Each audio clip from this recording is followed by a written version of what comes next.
iyo dosiye ubona igoye iroroshye kubiteka humura. Zaburi ya mbere. Ntacyo bintwaye mukiza, nzagutegereza ntuje. Ntacyo bintwaye mukiza, imbere yawe. Ntacyo bintwaye mukiza, nzagutegereza ntuje. Muraho neza nshuti mukundwa, ndagusuhuje mu izina ry'umwami wacu Yesu Kristo nyir'imbabazi. Uyu munsi ni kuwa gatanu,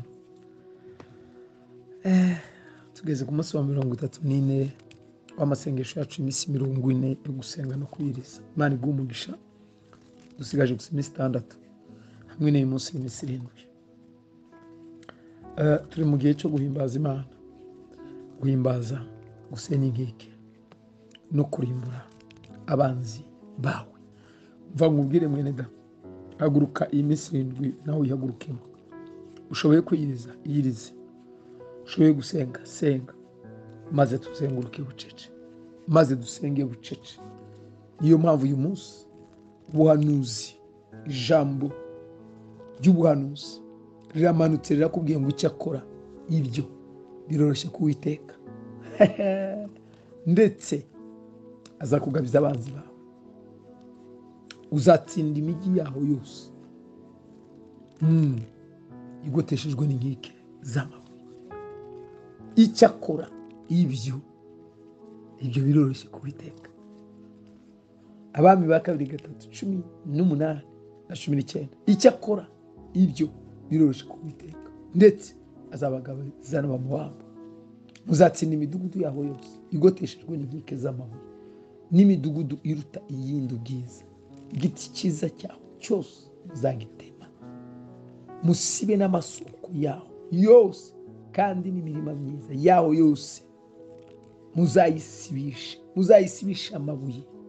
Uwiteka arakubwiye ngo ibyo biroroshye. Ibyo uri mureba, ibyo uri muvuga biroroshye biroroshye kuwiteka. Iyo dosiye ubona igoye iroroshye kuwiteka humura. Ibyo urimo wumva bidashoboka, Imana yabirangije, irakubwiye ngo ibyo biroroshye. Uzi ibyo Imana yavugaga? Bari bicaye aho inzara, bicaye ibibazo, bicaye badafite icyo bagaburira abana, badafite babuzi ibyo Imana yavuga ngo ibyo baricaye barimo bavuga ati reka burira na kwa playing nanjye bigacamo. Ibyo biroroshye kuwiteka. Haleluya. Umva, Uwiteka arabwiye ngo ibyo icyo akora ibyo byo biroroshye kuwiteka. Iyo ndwara iroroshye, icyo kibazo kiroroshye, ibyo bintu biroroshye. Icyo akora ibyo. Uwiteka akira ijambo ry'ubuhanuzi, akira ijambo rigukomeza, akira ijambo rikubwira ngo ibyo biroroshye kuwiteka. Icyo akora byo biroroshye kuwiteka. Noneho hirya y'ibyo Uwiteka kugabishe abanzi bawe. Hari abanzi bakugose, hari imyuka yakugose, hari imyuka yakurwanije, kugabisha abanzi bawe.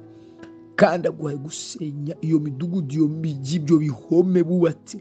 Rega bakubakiye ibintu, bubaka ibisika, barasenya, barubaka, bakora ibintu byose, n'ibintu byose Imana iguhaye kubisenya. Ibyo byubatse ngo n'imidugudu byubakishwa amabuye, ibigoteshejwe ibiki byose, ibiti ibintu byose bashizaho, Uwiteka arakubwiye ngo ubisenye, urimbure. Iminsi yo kurimbura, iminsi yo gusenya, uhimbaza, kuramya, kurimo seketere baba. Haleluya. Urakoze mwami, ndagushima. Mana nyiringabo, ntagurutse nizeye ko ibyoroshye. Ndagushima ko bikemuye aya madosiye nabonaga, ibibazo by'amafaranga byose urabikemuye. Ibintu wabonaga imbere, ndagushimiye ko ukemuye ibibazo bya mwene data mu izina rya Yesu Kristo. Vuga ngo amina. Sangiza mwene se ubutumwa, sangiza abantu benshi. Dusure saa 9 ndetse na saa 3 tuburi kuri free conference call. Ndagukunda.